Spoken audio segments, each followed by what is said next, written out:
देवळे साहेब, माझ्या केसमध्ये तुम्ही वकील असताना तर केसचा निकाल काही वेगळा लागला असता. रघुनाथराव, प्रत्येक गोष्टीचा एक योग यावा लागतो. शिंदेने त्यांच्या मडच्या बंगल्यात तुम्हाला राहायला जागा दिली आणि आपल्या मैत्रीचा योग जुळून आला. आता ती जागा सोडण्याचा योग जुळून येतोय. म्हणजे काय, तो बंगला आणि आजूबाजूचे काही बंगले मिळून एका मल्टीनॅशनल कंपनीने चांगली ऑफर दिली आहे. रिसोर्ट टाकतायत.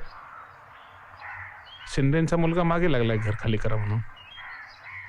रघुनाथराव, देवाने तुम्हाला प्रत्येक बाबतीत मार्ग दाखवला आहे, या बाबतीत पण तो मार्ग दाखवेल. चला मस्तपैकी ज्यूस घेऊ. हा माझा रोजचाच. तुम्ही कुठला ज्यूस घेणार?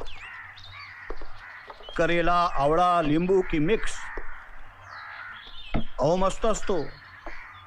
माझा हा रोजचा कार्यक्रम आहे. वॉक घ्यायचा आणि इकडे येऊन ज्यूस घ्यायचा. शरीर तंदुरुस्त राहतं, पचन मस्त होतं.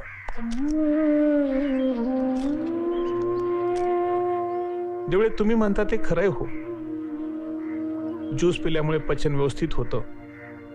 असा एखादा ज्यूस आहे का की जो ज्यूस पिल्यानंतर मनावरचे, अंतकरणावरचे आघात आणि अपमान अगदी सहज पचवता येतील?